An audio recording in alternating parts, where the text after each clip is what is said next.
So, before we begin with mind control, let us see some of the statistics to understand the situation we are in today. So, this map shows us what percentage of the people are exposed to violence, continent-wise. So, as you can see, it's a pretty high percentage. Anywhere in the world you go, a very large percentage of people are exposed to violence. 1 in 4 women, 4 young women have experienced intimate partner violence by the time they reach their mid-20s. And 1 in 5 women have been abused by a current or former partner, statistics say. And statistics also say that the sale of antidepressant medicines have doubled over the past 10 years. But the percentage of people who are suffering from mental health challenges has not reduced. So this is a statistic in Australia. I was not able to find a worldwide statistic. But it can be a representative of the other countries as well. And 83% of the world's population is living in conditions of high criminality. 85%, 83%, sorry. And here you can see in 1990, 22.2% of any disorder, physical or mental, 22.2% is dedicated to mental and behavioral disorders in 1990, and in 2010, it's pretty much the same, 22.7%. So, of all the diseases that people are suffering from worldwide, the greatest percentage is that of mental diseases. So, in order to try to see the solutions for these problems that are there worldwide, the statistics that we just saw, before we can proceed to that, we need to understand who are we. Because if we don't know who we are, we cannot proceed any further, because we are talking about our minds.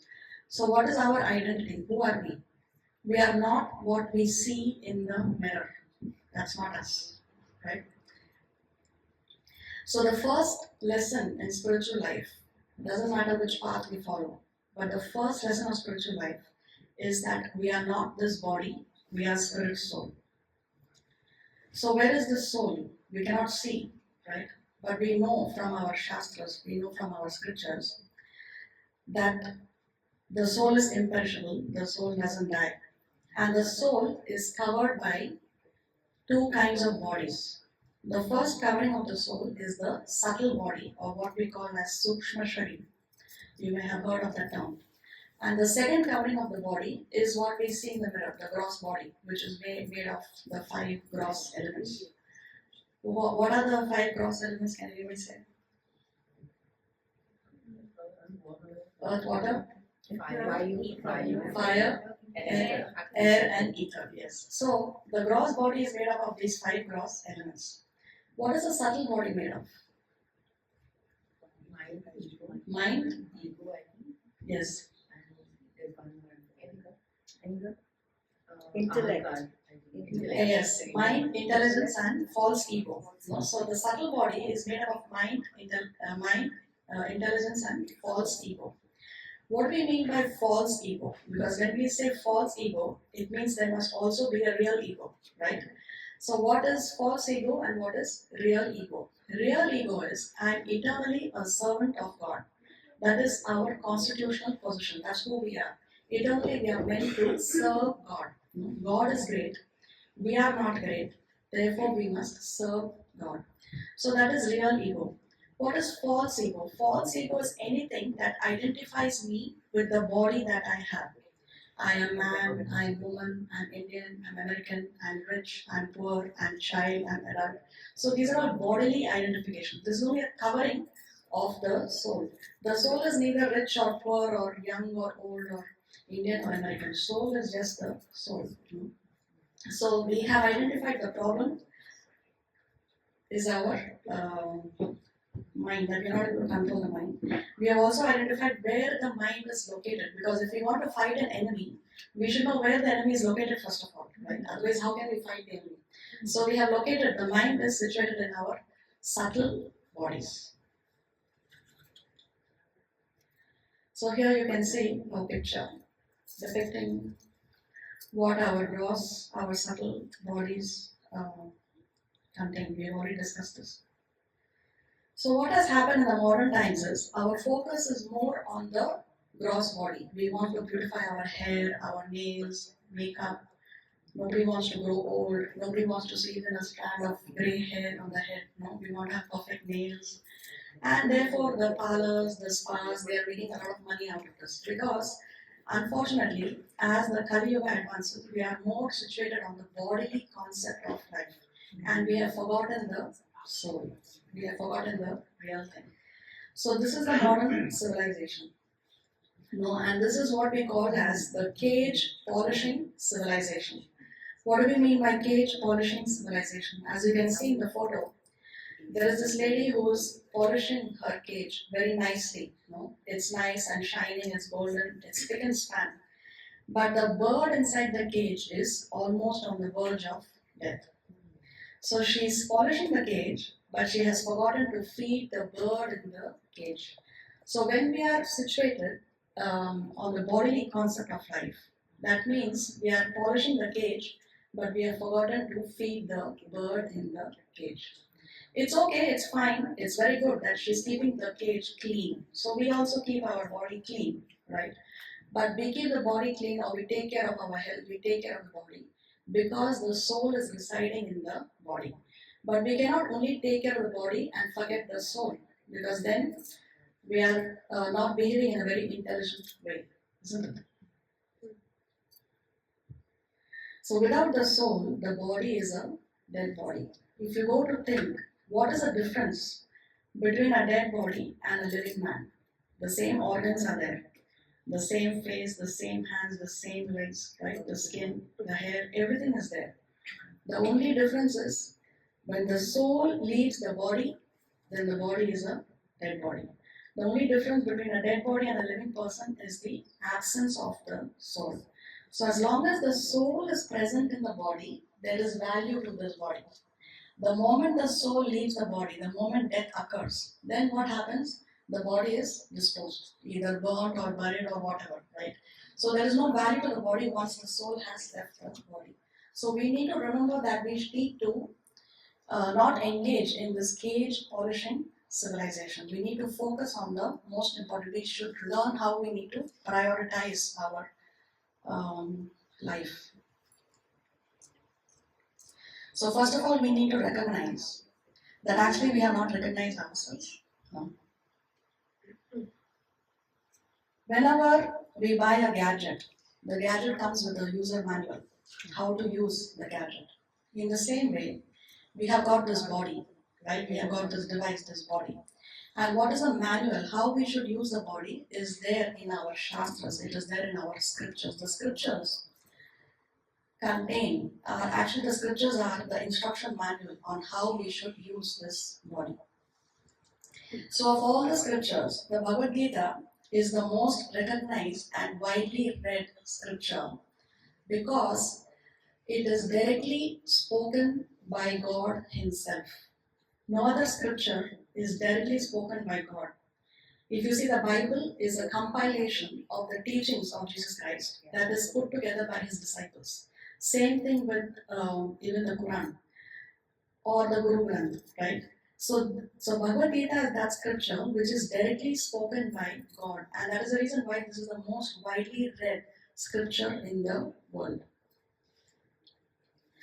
Now, if we buy a device and we have a user manual as well, but we misuse the device, so then we are hassled, we are troubled. No, we are not able to use the device the way we like to use it.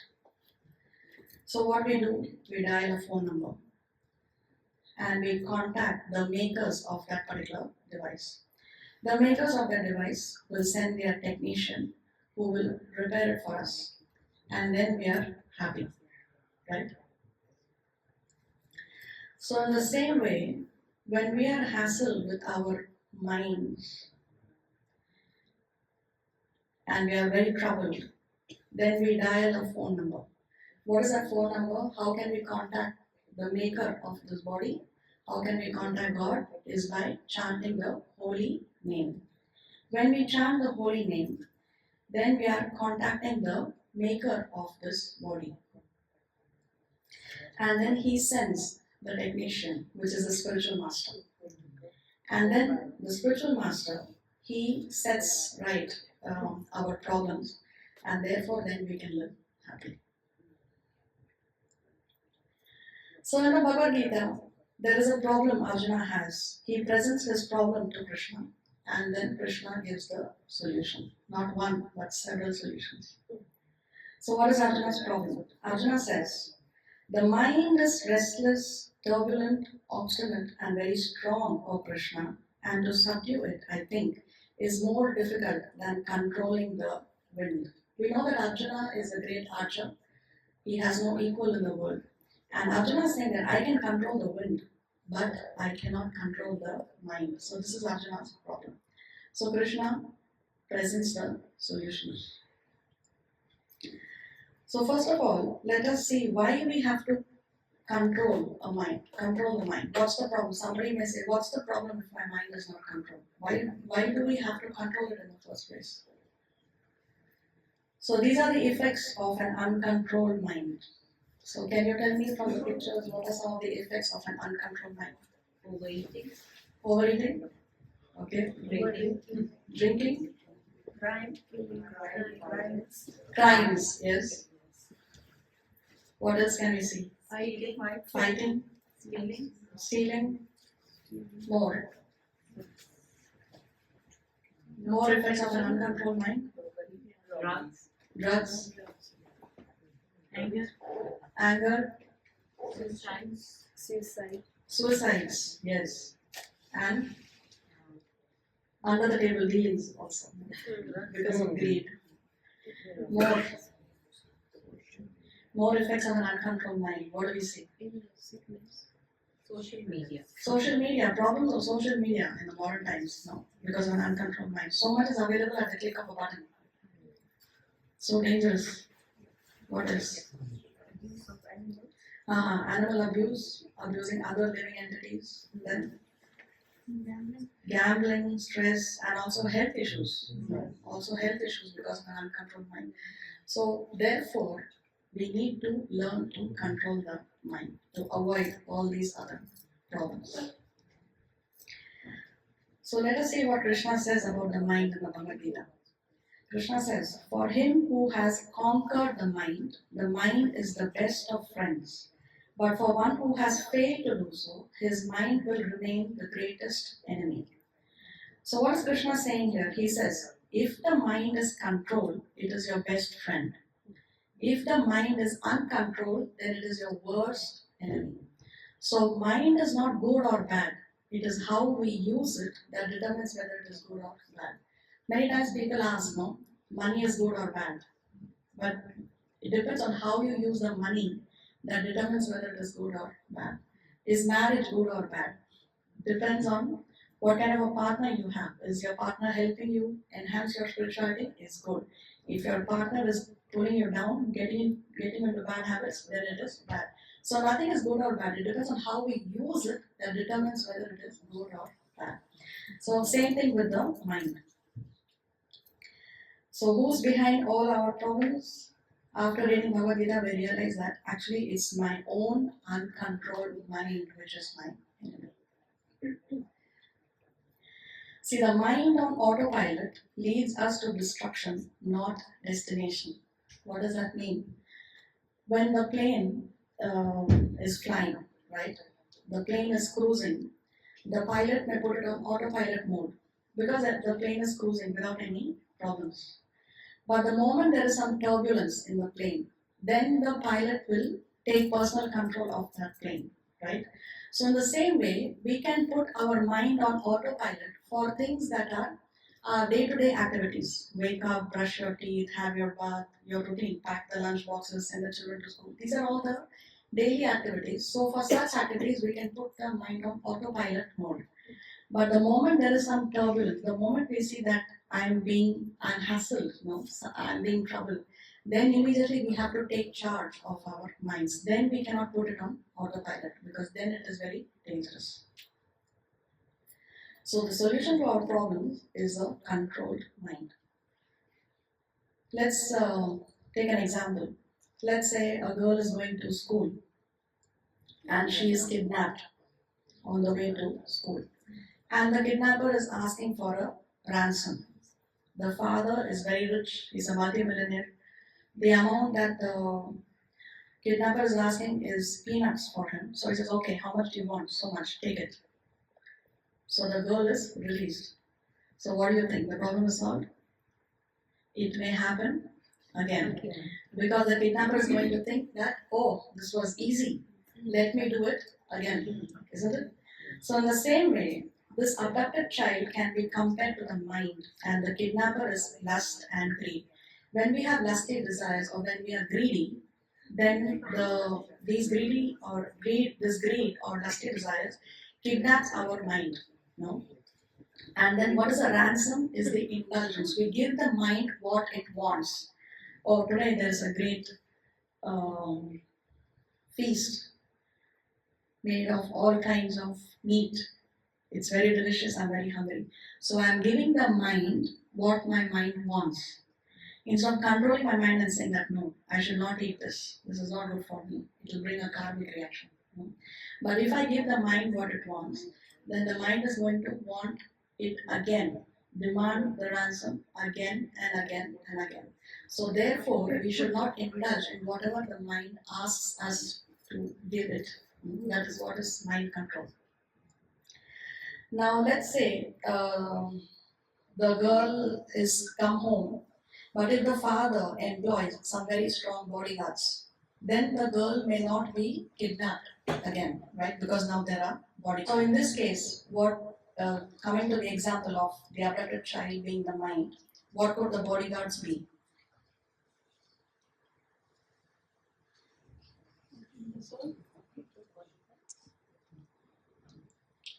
Okay, so Krishna says in the Bhagavad Gita that higher than the mind is intelligence.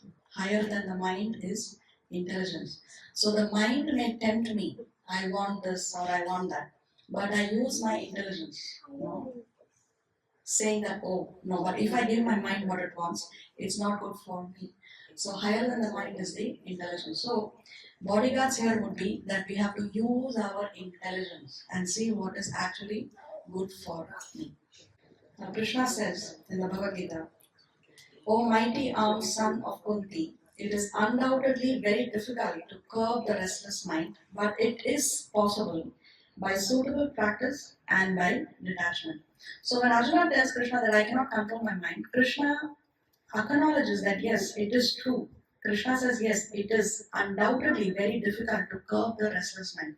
So Krishna first of all is acknowledging that yes, what you say is correct. It indeed is very difficult. But Krishna says it is possible. How? By two things: suitable practice and detachment. Right? So we need to suitably practice and we have to be detached. Now, what to practice, how we can be detached is what we will see in the following slides. So we will see 11 tips to control the mind from the Bhagavad Gita. So first of all is to associate with devotees, sadhu, sangha. We should always associate with people who are going to lift us, not people who are going to tempt us and bring us down. So sadhu, sangha, devotee association is very, very important. What kind of friends we have? No? Are our friends going to encourage us to read the scriptures, to chant the holy name, to follow the regulative principles? Then such friends will uplift us. But if we have friends who are going to tempt us, oh, it's okay, once in a blue moon you can smoke a cigarette. Even the doctors say that it's okay to drink one glass of whiskey. It's good for your health. The doctor also may say, right? So whom are we associating with is very, very important. So Krishna focuses on the importance of associating with devotees. There is one shloka in our Shastras which says, Sadhu Sangha Sarva Shastra Kai, Lava Matra Sadhu Sange Sarva Siddhi Hai. What does that mean? Sadhu Sangha Sarva Shastra Kai. It is a verdict of all the scriptures that by Sadhu Sangha, by the association of devotees, Lava Matra Sadhu Sangha. Lava Matra means 1/11th of a second. So just by the association of 1/11th of a second of a devotee, Sarva Siddhi Hai, one can attain all perfection. Just 1/11th of a second of association of a pure devotee can give you all perfection. So associate with devotees.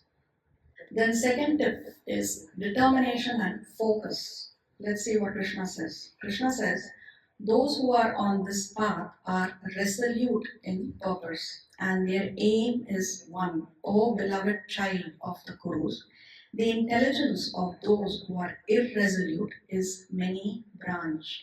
See, in the Sanskrit, Krishna uses the word vyavasayatmika buddhi. So the buddhi or the mentality should be vyavasayatmika. What do we mean by vyavasay? What is vyavasay? Business. No, all of us know that. So vyavasayatmika buddhi means business-like intelligence. What is business-like intelligence? A businessman is interested in any deal only if there is profit for him. He doesn't see anything else. Nothing else matters. I want to know, okay, this deal is there, how much am I going to get out of it? No? So that is business-like intelligence, that sharp intelligence. So Krishna said that kind of intelligence you should have, that kind of mentality you should have. Vyavasayatmika buddhi. So that kind of focus or one-minded focus you should have in order to control your mind, just like how we have it in businesses. So there is a history in our scriptures of Srila Haridas Thakur. Haridas Thakur is the Nama Acharya. What do we mean by Nama Acharya? He's that person who teaches by his own example how we should chant the holy name. So Srila Haridas Thakur had taken a vow, and every day he would chant 300,000 names of God. So that's, if we were to do it in the modern times, it would take 22 out of 24 hours to chant 300,000 names of God. So every day he used to chant, and once he was approached by a prostitute, and the prostitute told him, it is my desire that I want to enjoy with you. So Haridas Thakur said, okay, you wait, I have not yet finished my daily vow of chanting 300,000 names. So you sit here, let me finish my chanting, then I will fulfill your desire. So she says, okay, she sits down, and he's chanting, and as he's chanting the Hare Krishna mantra, and as he's chanting, you can see him with the japa beads.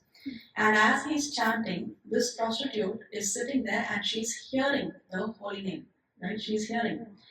And then by the time he finishes his rounds, then he says, oh, I'm so sorry, it is so late.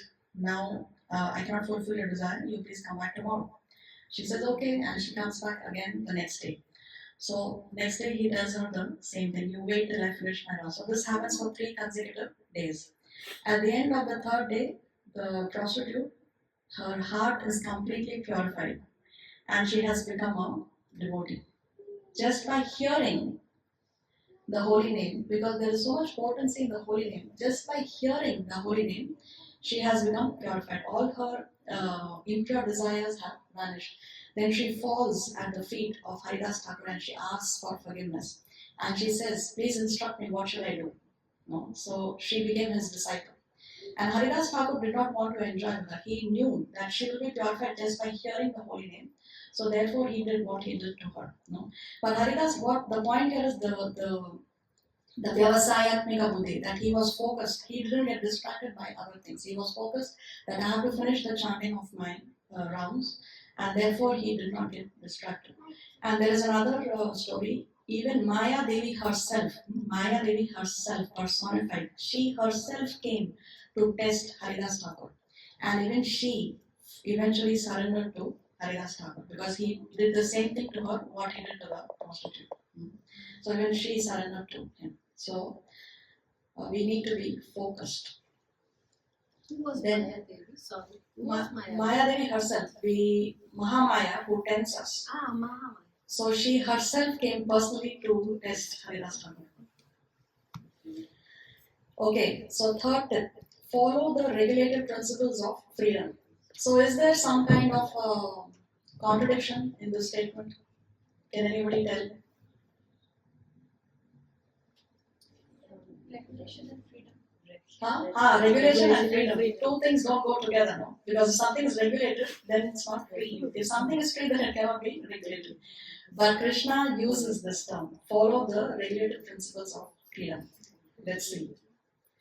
So Krishna says, but a person free from all attachment and aversion and able to control his senses through regulative principles of freedom can obtain the complete mercy of the Lord. Now, what are these regulative principles? First of all, there are four: no meat eating, no intoxication, no illicit relationships, and no gambling. Right? These are the four regulative principles. These are the principles that break the pillars of dharma. So therefore, it is very important that we follow these four regulative principles in order to control our minds. See, let us go back to seeing some statistics. So one may think, why should I follow these four regulative principles? So let us look at some statistics. So this is a statistic that says that 75% of all illnesses are self-induced. And this also says that the meat eaters, they have a higher risk of mortality compared to the non-meat eaters. So this is a scientifically proven fact that vegetarians, they live longer, healthier, and they also look younger. Then 40% of India's road accidents occur because of drunk driving. Globally, more than 75% of young people aged 11 to 18 drink alcohol, and approximately 13% of them drink weekly. Alarming statistics, actually, if you go to see. And then, according to the World Health Organization, Chile is one of the countries with the highest prevalence of episodes of excessive alcohol consumption amongst young people aged 15 and 19. Our Chile. And India has home to nearly 12 crore smokers. And on an average, every tobacco user loses 15 years of his life. And gambling, now what's the problem with gambling? The consequences of gambling is it leads to loss of mental equilibrium and the suffering of the participants because of loss, and it increases dishonesty and cheating tendency in the people who are participating in the gambling. And the problem with gambling is it has the highest rate of suicide of any addictive disorder, with 1 in 5 problem gamblers attempting suicide. 1 in 5 attempts suicide. And one gambler affects at least 7 other people of his family members. Now coming to not having any illicit relationships. So we know HIV and several STDs are currently prevalent because of illicit relationships, having multiple partners. And also coming to the fact that in the modern times, the mentality has become that one wants to engage in sexual activity for the sake of pleasure. But if you go to see in the Vedic times, man and woman united only for the sake of having glorious children. They would not waste their vital fluid unnecessarily. So if you remember from the Mahabharata, we had the teacher of the Kauravas and the Pandavas. Who remembers his name? Huh? Dronacharya. Who said that? Oh, very nice. So Dronacharya, how was he born? In a drone, in a pot, no? So how? I think he went to have a bath in a river or something, and he saw, I don't remember the name of the lady, but he felt like having, and he took it out in a dona they call it. Yes. With a leaf petal cover. Yes. Something like that. Yes, correct. So Dronacharya's father, he went to bathe in the river and he sees this very beautiful celestial maiden. And then he is attracted to her, no? And then he releases his vital fluid. But he doesn't waste it. He keeps it in a pot. And from there, Dronacharya is born. So the point we are making here is that in the previous yugas, the men didn't waste their vital fluid just for the sake of enjoyment. Why? Even Ayurveda tells us that it takes 80 drops of blood to make 1 drop of semen, according to Ayurveda. And even modern science has said that it takes 40 drops of blood to make 1 drop of semen. They have not yet got to where Ayurveda is, but at least modern science accepts that it takes 40 drops of blood to make 1 drop of semen. And Ayurveda also said that each sexual intercourse is equivalent to an energy expenditure of 24 hours of mental work or 72 hours of physical work. It is believed that consumption of 60 pounds of food is required to produce the amount of semen in a single ejaculation. So this is the reason why previous yugas, people did not indulge in sexual activities just for the pleasure of it, unless it was necessary to have glorious children, like Dronacharya was born, right? Glorious Dronacharya. Say, according to Ayurveda, semen is the last dhatu or the last element that is formed out of food. Out of food is manufactured chyle. Now, chyle is a fluid that is produced in the intestines which aids digestion. Okay, so out of food is manufactured chyle. Out of chyle comes blood. Out of blood comes flesh. Out of flesh comes fat. Out of fat comes bone. Out of bone comes marrow. Out of marrow comes semen. So these are the sapta dhatus or the 7 dhatus that support this life and body. So how precious is semen, you can see. It is the last essence. It is the essence of essences. So therefore, when we indulge in illicit relationships and waste the vital fluid unnecessarily, it affects our health, it affects our mind, it affects our intelligence, it reduces our lifespan. It makes us look older than what we are. And also say a bad memory, premature old age, impotence, several sorts of eye diseases and various nervous diseases are attributed to the heavy loss of this vital fluid. And we can see with every generation, this is so true. Every generation has lesser memory than the previous generation, isn't it? We may boast of having many gadgets with hard disk drives and so many GBs and TBs of memory, but we don't remember what we had for lunch yesterday. If I was to ask you, what did you eat for lunch yesterday? Some of you may be able to answer, but it will take you a while to remember, right? You will not be able to immediately say, isn't it? So memories are lacking. In the previous ages, people had such sharp memories. See, this is the reason why previously Shastras were not written by hand, because the Guru would speak to the disciple, and the disciple would remember it for the rest of his life. So therefore the Shastras were not written. But it was Vyasadeva who put all the Shastras into writing on palm leaves, because he knew at the beginning of Kali Yuga, he knew that people in Kali Yuga, their memories are going to be very short. So for our benefit, he put everything into writing. He wrote everything on palm leaves.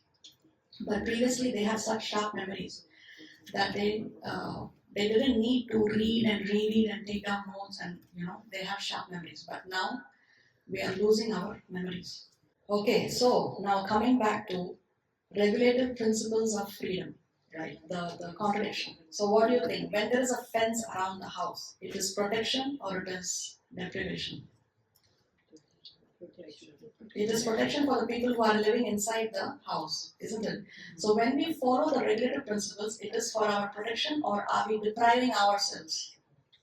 What do you think? It is for our protection. So therefore, regulative principles of freedom. We are regulating ourselves so that we can be free from all these mental issues. Right? Therefore, they are called as the regulative principles of freedom. If we allow our mind to do whatever it wants, then we will be in bondage. Yes or no? There is so much silence, so I don't know what to think. Please forgive me if I'm saying something controversial. So to be fenceless is to be defenseless. So these 4 regular principles are actually the fencing that prevents our mind from being kidnapped by the kidnappers. So what the uninformed see as restriction, the informed see as protection. Somebody who has no knowledge of these things, they see these things as restriction. That's why the modern generation, they say, oh, but I don't want any restrictions. I want to be free. Because they are not informed of what our Shastras say, right?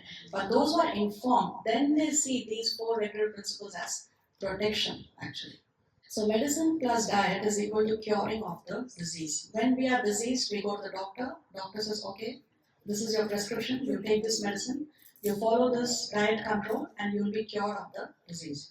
So similarly, because we are materially diseased, therefore we go to the doctor, we go to our spiritual master. The spiritual master says, okay, this is your prescription.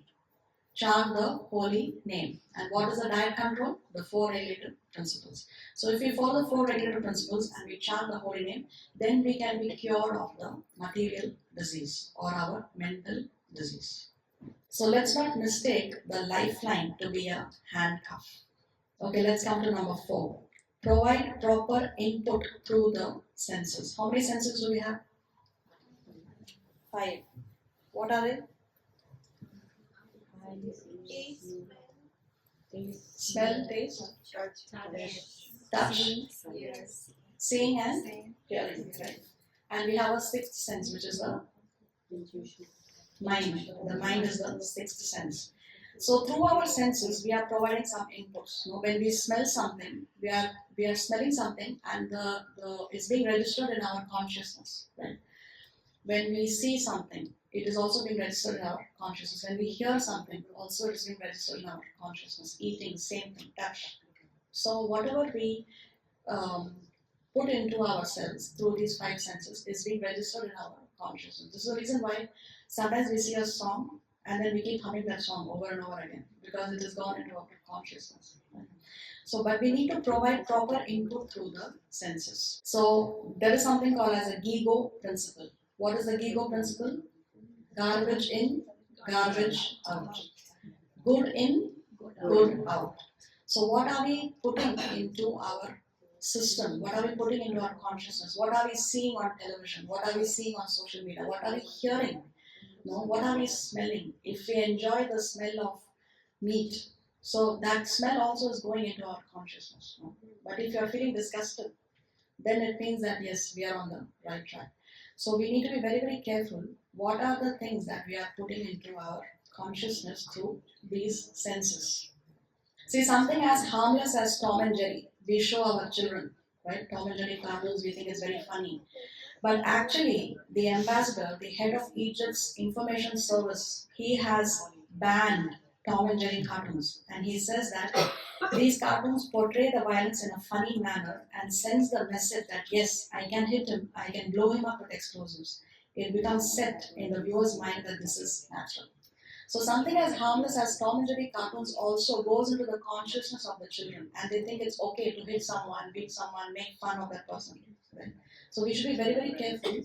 What is the input we are providing through the senses? See, the average American child will see 200,000 violent acts on the TV by the age of 18. And many of these are done by the good guys whom kids are taught to admire. So, see, in the previous ages, the heroes were the heroes of people were great personalities, great exalted personalities, like Bhishma or Lord Ramachandra or Krishna, or any of these exalted devotees like Narada Muni. But nowadays, the sports people, the actors, they have become the heroes of the new generation. And what are they promoting? Cigarettes, alcohol, isn't it? So therefore, the kids, especially now, they are so much exposed to media in their bedrooms that they can also suffer from a perturbed mind from a very, very young age. So whatever catches our attention catches us. Now somebody may say, okay, but this is extreme. I drink just 1 glass of whiskey a week. It's not harming me. I'm not addicted. What does it matter? Even the doctor recommends it. So it's fine. But let's say there is this dam and it has a small little crack. A huge dam has a small little crack. If that crack is not repaired on time, what will happen? At some point of time, it's going to crash. Yes? So if we have these small, tiny cracks in our consciousness, for now it may appear completely harmless, but over a period of time, it will definitely lead to our downfall. So we should repair the cracks in our consciousness before it leads to a mighty crash. See, habits are like soft, cozy beds. Easy to get in, very difficult to get out. So don't get into any habit. Don't start off with, oh, just let me try. Oh, once a week only, or once a month only. No. It's very difficult to come out of a habit. Habits start by feeling too weak to be felt, but end up becoming too strong to be left. Fifth solution that Krishna gives, withdraw the senses from the sense objects. Now somebody may say, okay, you are saying that I should not put such things into my consciousness, I should not see something wrong, hear something wrong, eat or smell something wrong, touch something wrong. But I cannot help it because maybe I'm walking on the road and I see a couple, they are getting intimate with each other. Especially in Chile, it's very common. No? So we cannot help seeing something like that. Or I'm listening to a Bhagavad Gita class, but there is this video that pops up, which has nothing to do with Bhagavad Gita, and it is tempting me away from what I'm studying. No? So I can't help it. So then Krishna says, alright, withdraw the senses from the sense objects. The moment you see something is inappropriate, just move away. Move away. So Krishna says, from wherever the mind wanders, due to its flickering and unsteady nature, one must certainly withdraw it and bring it back under the control of the self. So let's say you're reading a book, you're reading Shastra, and your mind is wandering to, oh, what is it that would be for dinner tonight? No, my mind is wandering. But then the moment I realize that mind is wandering, I bring the mind back. I bring the mind back. That's what Krishna is saying here. Then Krishna says, one who is able to withdraw his senses from the sense objects, as the tortoise draws its limbs within the shell, is firmly fixed in perfect consciousness. So Krishna is giving this example. How do we withdraw our senses? The tortoise, what does the tortoise do? The moment it sees danger, it withdraws the limbs inside the shell, right? And even the lions and tigers cannot harm that tortoise because the shell is so hard, because it has withdrawn. So when we withdraw our senses, then we can be protected. Have you seen a tortoise doing that when there is danger? Has anybody seen? Do we want to see a video or no need? What do you think? Let's see. Okay. Okay, we'll come back. We'll come to the video later. It's not here. I thought it was here. So see, the poachers, when they want to capture a male elephant, they have these trained female elephants that lead the male elephant. So the male elephant thinking, oh, I'm going to enjoy this female elephant. But the female elephant leads the male elephant to a ditch, and then the elephant is trapped. Moths are attracted to the light in the flames and burn themselves to death by flying into it themselves. So the moth is using the sense of sight. No? And like that, there are so many living entities which are trapped because of the improper use of the senses. Who is this personality? Menaka and Vishwamitra. No? So what was it that distracted Vishwamitra? It was sound of her anklets. Yes, just the sound of her anklets. That's all. His eyes were also closed. He didn't even see her initially. And later he saw her. But he got distracted just by the sounds of her anklets. So just imagine how dangerous it is. So see, the mouse, for example, we have a trap for this mouse with the cheese. The mouse is getting attracted to that small little bit of cheese when actually those grains are available everywhere. Wherever the mouse will go, he will find there are so many warehouses and shops where so much of grain is available, right? But still the mouse is getting trapped for a little bit of cheese. So because of that, then it sees death. The fishes also, they are attracted by that small one little worm in the hook. But actually in the ocean there are thousands of worms available, right? And because of that, then again that fish is dying. Now human beings, we are supposed to be the most intelligent of all the species, right? And we are trapped by certain things.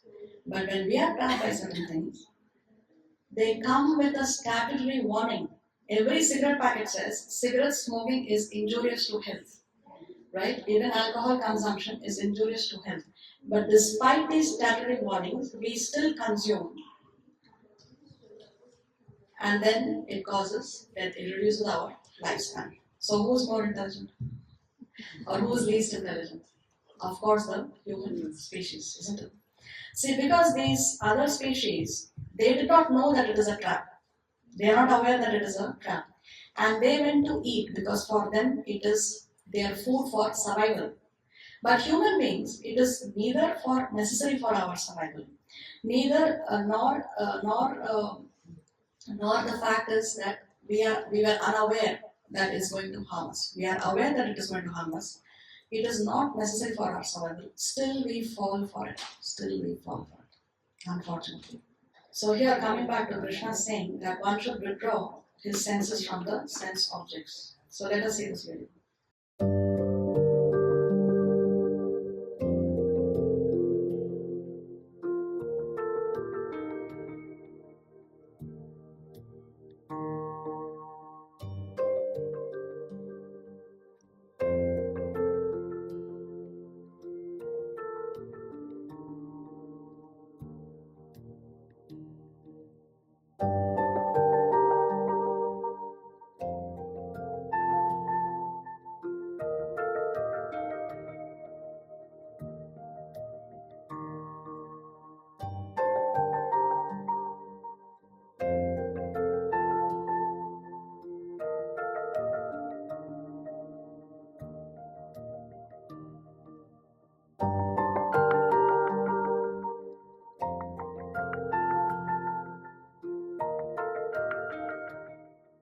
So we can see how the tiger was not able to harm that tortoise because it withdrew its and was ripped apart by the tiger or lion.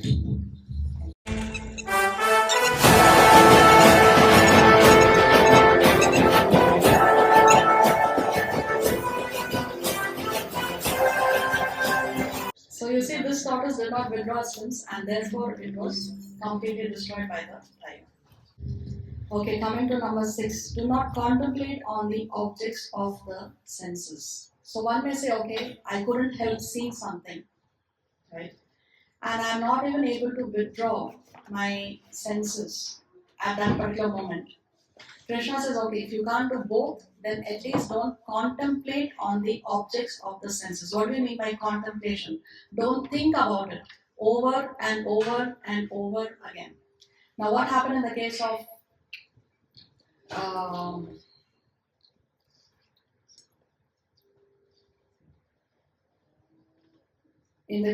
Ravan, right? When Shurpanakha, when her nose was cut by Lakshman, she went to Ravan and she described the unparalleled beauty of Sita. And she told him that actually you should have her because she's so beautiful. So Ravan heard, right? He heard from the sister. But then what happened? He was thinking over and over again about her beauty, right? About her unparalleled and her exquisite beauty. He was thinking about it over and over and over again. And that's what led to his downfall. Eventually he decided to kidnap her. So Krishna says, do not contemplate, do not think about it again and again. So see, Krishna says, while contemplating the objects of the senses, a person develops attachment for them. And from such attachment, lust develops. And from lust, anger rises. So what happens, Krishna is saying, when you contemplate, when you think over and over again, then a person develops attachment for that object. This is what happened with Ravana, right? He was thinking over and over again about Sita. So then he developed attachment for Sita. Then what Krishna says, from such attachment, lust develops. He was attached to Sita, then that attachment became lust. He was lusty to have Sita. From lust, anger arises. Oh, how can I not have Sita? No? He was angry and he said, I will have her. So Krishna is saying, when we contemplate on the objects of the senses, it leads to attachment. Attachment leads to lust. Lust leads to anger. Then Krishna continues in the next shloka. He says, from anger, complete delusion arises. Complete delusion arises means you are in Maya. You have gone, you don't know what is right and wrong. You have, so he is deluded. Because Ravan actually, theoretically, he was very knowledgeable in his Shastras. He knew the scriptures very well, but he was put under illusion. He was deluded. So when from anger comes delusion. When we are angry, we don't know what we are saying, we don't know what we are doing, right? We are deluded. So Krishna says, from anger, complete delusion arises. From delusion, bewilderment of memory. Bewilderment of memory. Memory means we have forgotten what is right and wrong. Although we have been taught by our parents, although we have been taught in the schools and colleges what is right, what is wrong. Ravan also was taught Shastras, right? But still he forgot what is right and what is wrong. So from delusion comes bewilderment of memory. When memory is bewildered, Krishna says, intelligence is lost. Intelligence is lost. So Ravan started doing something crazy. Kidnap Sita, who's somebody else's wife, right? Then when intelligence is lost, Krishna says, one falls down again into the material pool. So that led to Ravan's downfall. So these 8 steps are actually called as the 8th stage trajectory to tragedy. Contemplation leads to attraction, attraction leads to lust, lust leads to anger, anger leads to delusion, delusion leads to bewilderment of memory, that leads to loss of intelligence, and that leads to eventually our fall down. So these are the 8 very, very important 2 shlokas. Very often they are quoted also. How contemplation can lead to complete fall down. So timely pull can save us from a deadly fall. Let's say there is this rider, he's riding a horse. And the horse sees some very nice lush green carrot field. And he wants to go and eat the carrots. But what this driver has to do, immediately he has to control the horse by pulling on the reins. If he allows the horse to go in whichever direction, he's going to fall down, right? So timely pull can save us from a deadly fall. Do not contemplate, do not think about it over and over and over again. Just because a memory cannot be deleted doesn't mean that it has to be recalled. When we use our computers, laptops, we have antivirus softwares, right? So when there is a virus in the computer that the antivirus cannot remove, what does the antivirus do? It quarantines it. It puts it in one corner of the laptop where it is existing but it is not active. So even though we have seen something and it has entered our memory, we are not able to forget it. Doesn't mean that we have to recall that memory. Doesn't mean that we have to contemplate on it. Doesn't mean that we have to think about it over and over again. Right? We need to quarantine it. Number 7, absorbing in Krishna by engaging the senses in his service. So we absorb our mind in seva. We absorb our mind in serving Guru and Krishna. We absorb our mind in engaging in devotional service. So when we absorb ourselves in positive activity, then automatically there is no time and space for the lower sense gratificatory activities. Because at one time I can do only one thing.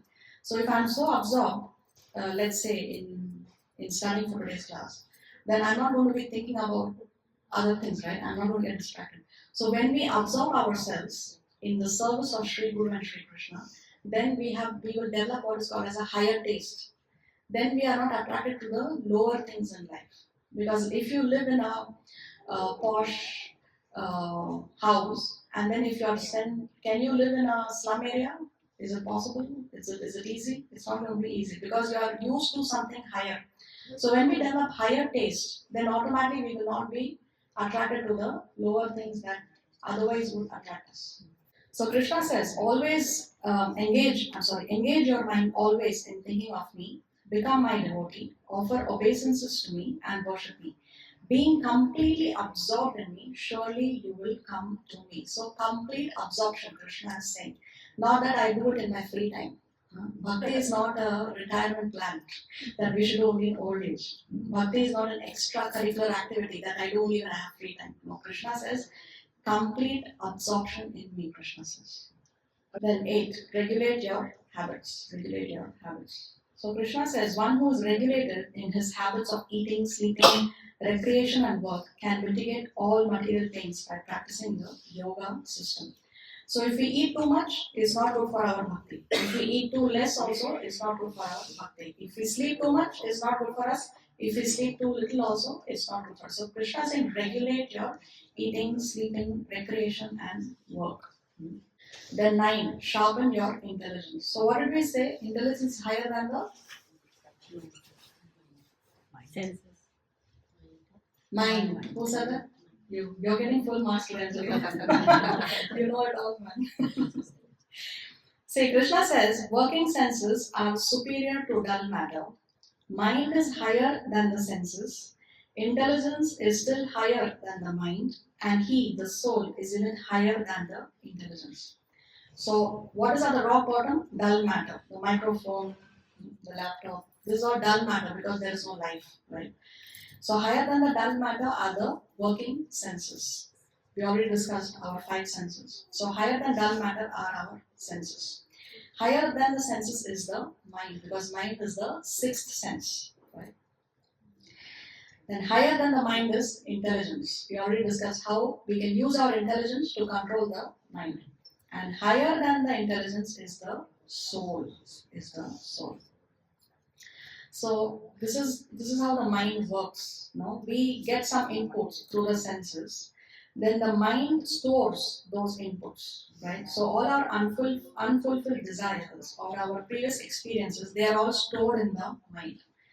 Then what happens? The intelligence is our decision maker. We use our intelligence to decide how we are going to use all those things that we have collected in our mind. Maybe we saw something that was very attractive, right?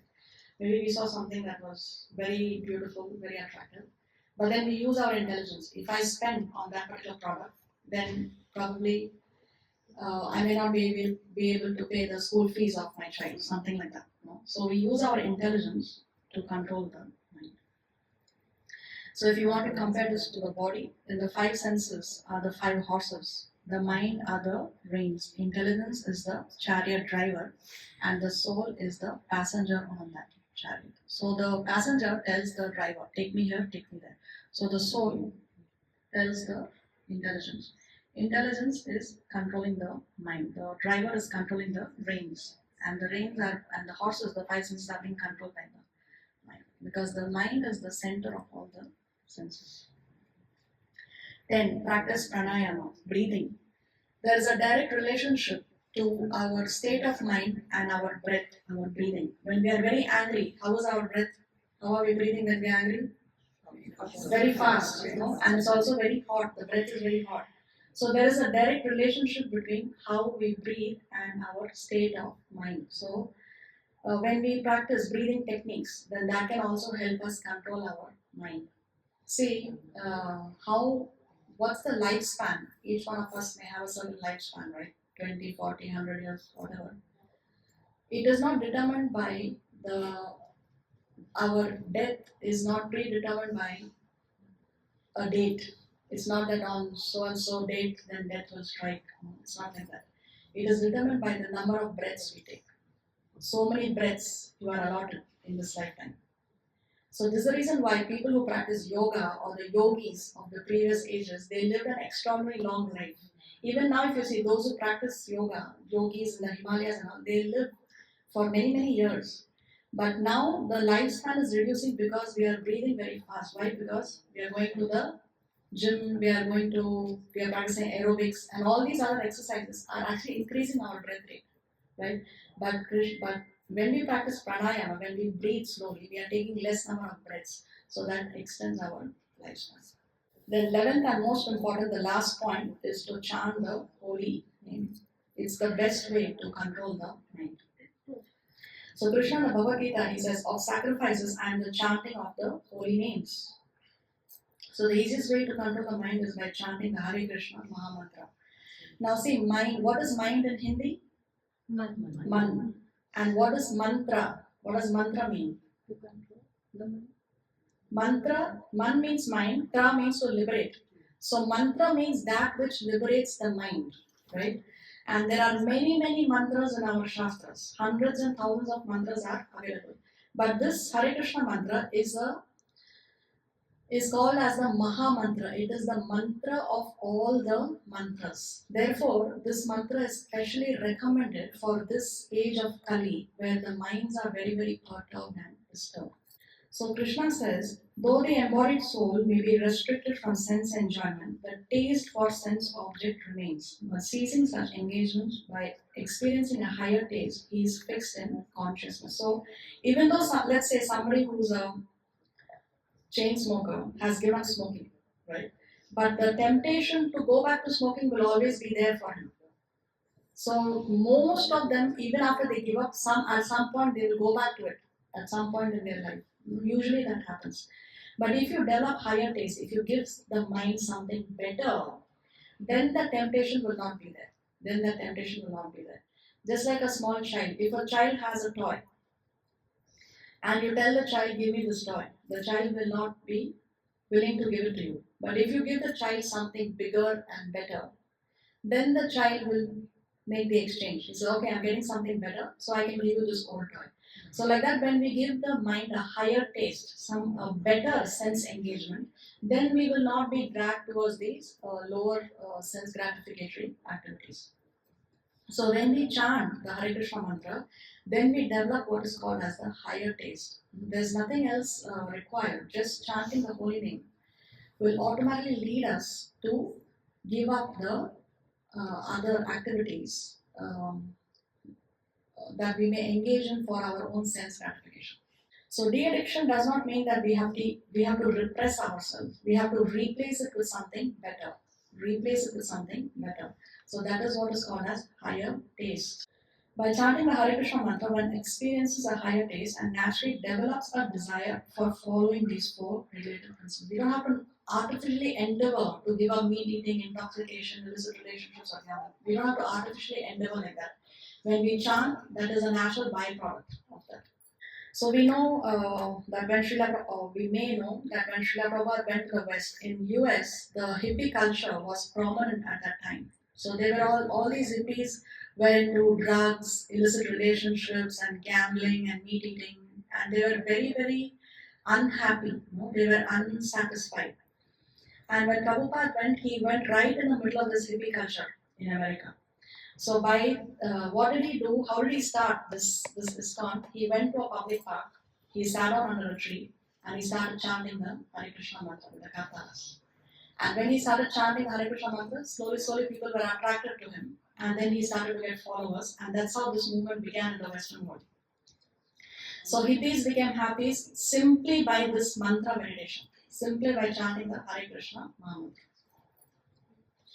So there is also scientific evidence of how this Hare Krishna Mahamantra has an impact on the brain.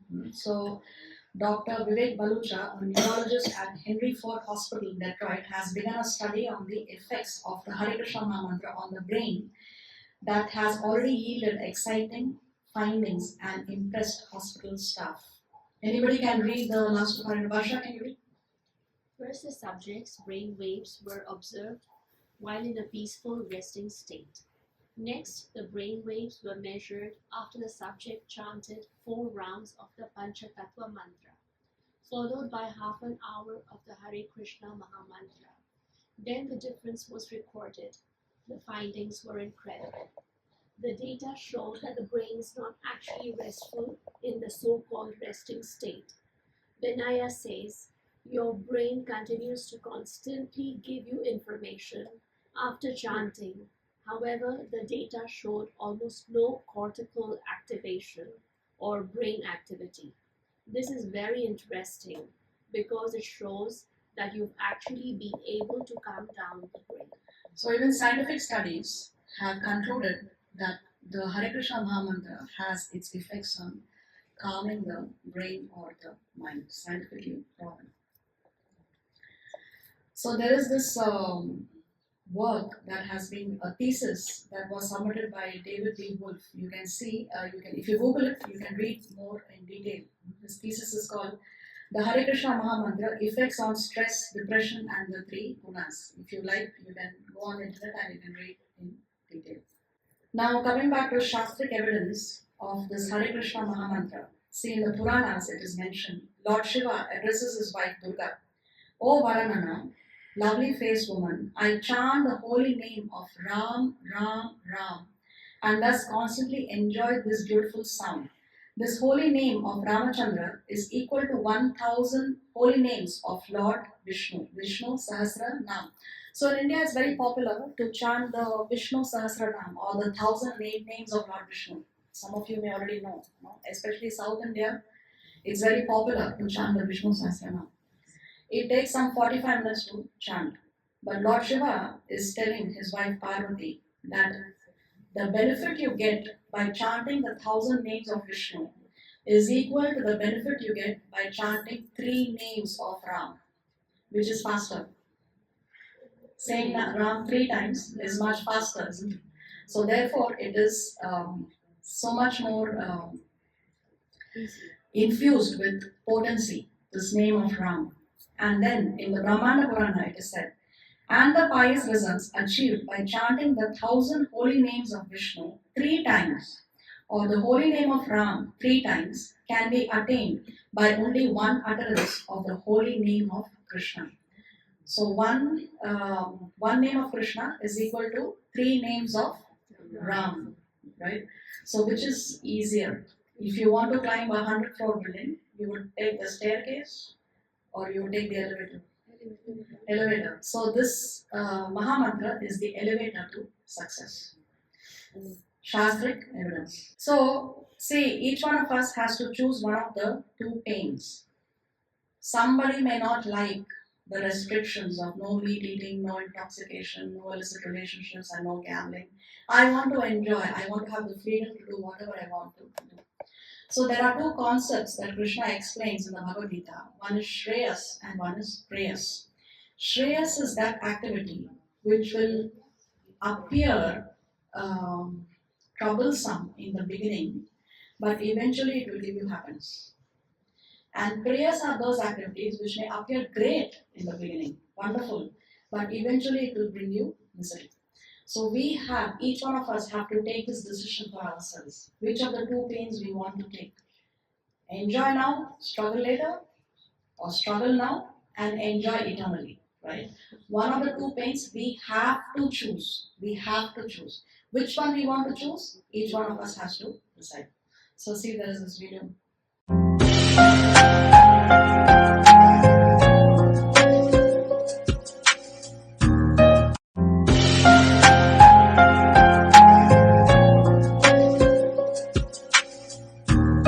So when do we have to start all this?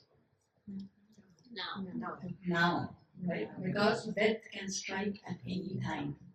Doesn't matter who we are, death can strike at any time. So as I said, bhakti is not a retirement plan. We will do it in our old age. Neither is it an extracurricular activity. It is a lifetime of preparation. It is a lifetime of preparation.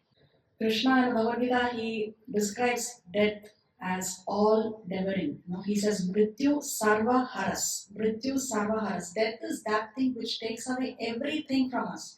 It takes away our wealth, it takes away our beauty, it takes away our intelligence, it takes away our education, it takes away our own identity as well. Right? Death takes away everything from us. So we need to focus before it is too late for each one of us. So control the mind before it controls you. Before we end, I just want to describe a short story. There is this king who has a minister, and the minister is a devotee, a renunciant, a sage, and he always gives the king advice on spirituality. The king does not like his advice, but he keeps him in the kingdom out of respect. Now this sage, this devotee, he is aware that this king does not like me, he doesn't like my advice, and neither is he going to follow my advice. So he comes up with a plan. He tells the king, alright, I'm ready to leave the kingdom, I will go far away from here, but I have one condition. What is the condition? He says, you have to find the most foolish person on this planet, and you have to declare him like that, and you have to keep him as one of your ministers, one of your advisors. You have to keep him in the court, the royal court, as your advisor. So the king is very happy. He says, oh, chutkara milega se, very nice. Let him go, And doesn't matter, I will crown the most foolish person. So he sends his ministers. Varsha knows the story already. So he sends his ministers, go and search the most foolish person. So they're still very close to the palace, and they come across this man who's on top of a tree. He's sitting on a branch, and he himself is cutting the branch on which he's sitting. So they tell him, the ministers tell him that, Arey, what are you doing? He says, I'm cutting this branch because it's coming into my house, no, it's hindering. So then they say that, Baba, but if you cut the branch, then you will fall down. And he continues cutting, and yes, he falls down. The branch is cut and he falls down. And he says, oh, you all are such great astrologers. You all are very, very educated in astrology. You were able to predict that I will fall down. So then they say that this is such a foolish person. First of all, he was cutting the very branch on that. And then what's so great about astrology is it's only common sense, right? So the soldiers declare that no, there cannot be a person more foolish than this guy. No? And they take him to the king. And then the king tells him, look, this is the condition that you will be declared as the most foolish person here in the kingdom, but we will pay you very nicely because, of course, he's going to be one of the royal employees, right? So he's going to get a very good salary, and he accepts because the salary is really very good. But he has to carry a baton that shows that he is the most foolish person in the kingdom. He agrees to that also. He always has the baton. Okay, and then the saint, he leaves the kingdom. So years pass by, and now the king is very old. He's on his deathbed, and he's surrounded by his loved ones, and he knows that death is going to strike at any time now. So he calls for all his ministers. He says, before departing, I want to see all my ministers one last time. So all the ministers, they come, they arrive, they're around his bed. And then he sees everyone, and then he realizes that, oh, but that person who was the most foolish person, I don't see him here. And then he tells his ministers, please bring him. But they say, but why do you want him? He's so foolish. So he says, no, you bring him anyway. He's one of my ministers, so he should be here. So they say, okay, he comes back, and then this foolish person, he enters the king's chamber. And he tells the king, what happened, king? Why did you call me? He said, no, I'm leaving, I'm departing, so I wanted to see you last time. So then he says, but where are you going? He says, no, I'm going to that place from which I will not be able to carry anything with me. I'm going to that place where I cannot carry anything with myself. So he says, no, you cannot carry, but definitely you will go with your soldiers, with your bodyguards, because you're the king. So he says, no, I cannot carry any soldiers, I cannot carry any bodyguards because I'm going to die. He says, oh, die? Oh, death? Oh, but at least you will take your family members with you. So he says, no, I cannot even take my family members with me. Or at least you can take your elephants and your horses so that they can be of some use to you. No, I cannot even take all these things with me. Death means we cannot carry anything, he says. And then he says, okay, maybe some gold, some jewelry, some of the royal treasury you can take. He says, are you foolish? You don't understand. I cannot take any of this with me, he says. And then this foolish man, he passes on the baton to the king. He says, actually, this belongs to you. The baton of being the most foolish person. And he's like, what's this? And he says, well, you have worked all your life to accumulate the elephants, the horses, the soldiers, your family, your wife, your children, all this royal treasury. You have worked all your life to gather that which you cannot take with you after death. So actually you are the most foolish person in the kingdom, he says. So let us not spend all our time and effort in gathering those things which we cannot take with us in the future. On that note, by the mercy of Sri Guru and Sri Krishna, we come to the end of today's presentation. Srila Prabhupada ki jai. So if you want to be a part of our online courses, or you want to get in touch with me for any reason, or you want to be a part of our online monthly programs, we have monthly programs like this in my apartment. I stay very close to the embassy. You can get in touch with me. My phone number is on the screen. You can scan the QR code if you want to be a part of our online Krishna book course, which is a biography of Krishna. And Anjali has been a part of our online courses for 3 years now, I think so. Okay. So any questions or comments?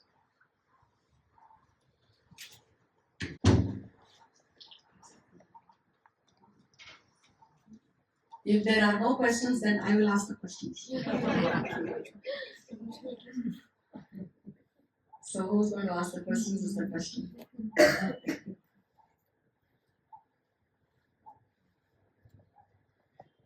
No questions?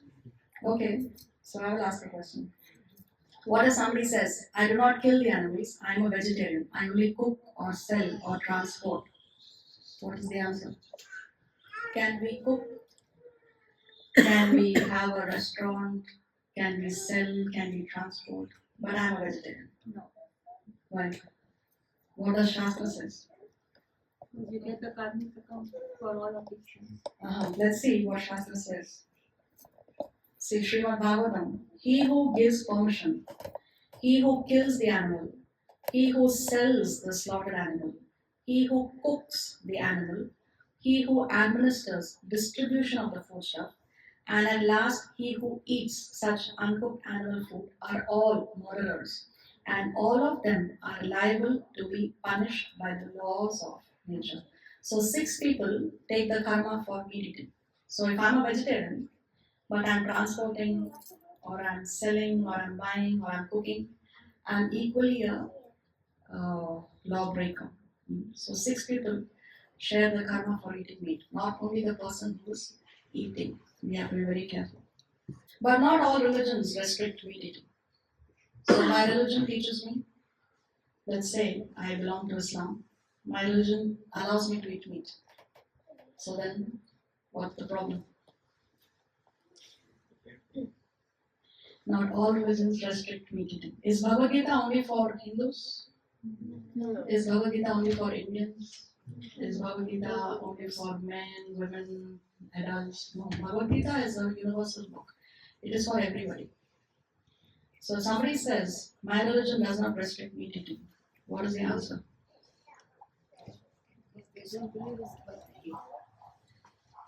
Okay, they may not believe it, but it's there, right? I mean, I may not believe that Wi-Fi exists, but that doesn't change anything. But religion and spirituality are different, right? Religion and spirituality are different. Yes, very nice. So what is the difference between religion and spirituality? So spirituality, you don't believe in any religion. You believe in your karmas and thoughts and actions. And religion is more restrictive. Yes, very nice. Correct. So we have to understand the crux of, if we look at things from a more broader perspective, if we try to understand what happens in Islam. In Islam, we are allowed to eat meat, but under certain conditions. What are the conditions? They eat only halal meat. Now, what is halal meat? Kill the animal with one. So there is a certain way that the animal should be slaughtered, right? With one shot, as you said. And the person who wants to eat the animal, he himself has to slaughter the animal. Not that I have a slaughterhouse, I go to the supermarket and buy a packet. No. You yourself have to, that is halal meat, according to their laws, right? You yourself have to slaughter the animal. There is a particular way to kill the animal. There should be no tears in the eyes of the animal when the animal is being killed. The animal should not make any crunkling sound, right? You cannot slaughter one animal in the presence of another animal. And like that, there are so many rules and regulations. So ultimately, if there are so many rules and regulations, it's not so easy. And under that, if you're fulfilling that, then you can eat meat. So what is the basic idea to restrain you from eating? That is the broader perspective. If you see, because say every preacher preaches according to time, place, and circumstances. So when Prophet Muhammad came and he preached, the situation, the circumstances were very different, and people were very deeply engrossed in sense gratification. So if you tell them don't eat meat, they will faint, because for them it's impossible, because that's the circumstance at that time. So he created these rules. Okay, you can eat meat, but under these rules and regulations. It doesn't mean that they can open slaughterhouses where thousands of animals are slaughtered in a systematic way. No, that's not halal meat. What about Christianity? Does Bible permit meat eating? No. What are the first commandment? Bible has 10 commandments. First commandment is thou shalt not kill. So, but if you speak to a Christian, they will say, but that means thou shalt not kill human beings. But you cannot add, Shastra means you cannot add or subtract anything. You take it as it is. The statement is only so much, thou shalt not kill. They add extra words, but you are not supposed to add or subtract according to your convenience. So actually Christianity does not permit meat eating. Now they will say that, but there is a story in the Bible when Jesus Christ gave fish to everyone to eat. Yes, that is correct. But under what circumstances? When Jesus Christ gave fish to everyone to eat, they were starving. they were starving. So if we are starving and there is no alternative food, no, and we need food for survival, then even our religion allows us to eat meat for survival. But we don't have that excuse, right? We have grains, we have fruits. So therefore, you have to understand from a broader perspective. Actually, all religions they teach ahimsa, they teach non-violence to even animals. So if you look at it from a broader perspective, there is no religion that tells you you must eat meat. No, Islam allows you to eat meat under certain conditions, but eventually it is for you to reduce and then come to zero. Even Vedas allow us to eat meat, but only in the previous yugas. In Kali Yuga, any kind of meat eating is completely prohibited. Okay, in Kali Yuga, I repeat, any kind of meat eating is completely prohibited in Kali Yuga. In the previous yugas, the Vedas allowed you to eat meat once a month, provided the animal is slaughtered in a temple of goddess Durga. That's why in Durga temples, even today, actually the animals are slaughtered. No? But actually, that is not allowed in Kali Yuga, the current age. So once a month in the temple of Durga, and there is a prayer that you have to tell to the animal in the years. Even Islam, that one prayer has to be said. What is the prayer? That I am killing you in this lifetime, I am giving you the permission to kill me in the next lifetime. So we have to say that before the animal is slaughtered, even in Islam, right? So when you look at it from a broader perspective, actually all religions do restrict meat eating. Doesn't matter Hinduism or Sikhism or Buddhism or Christianity, Islam, it does not matter. Anything else? So they are not punished by God, the Muslims or Christians and all. See, if a Muslim follows the rules exactly according to how it is in the Shastra, then they go to a different planet where they undergo purification for a certain age before they can be uplifted from there, or they can be promoted, or they can be taken higher than that. But for that, they should be completely following. Like as I said, halal meat, you have to be completely following it as it is. Not that it's like they sell halal certified meat in the supermarket. Actually, that's not halal because the person who's buying has not personally killed an animal, right? So it is actually not halal meat.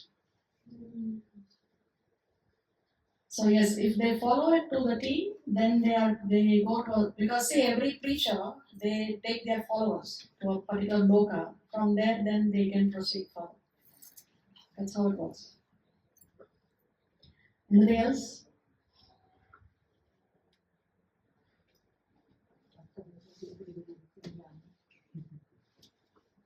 Shall we end? Okay, so what we will do now is we will have Aarti.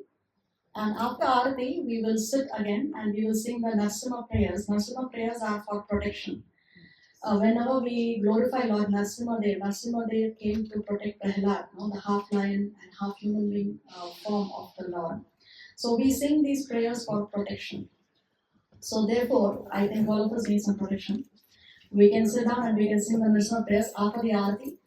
And after the Narasimha prayers, we will be singing special prayers to honor Mahaprasad. What we eat is not just food that is cooked, no? It is food that is offered to the Lord with love and devotion.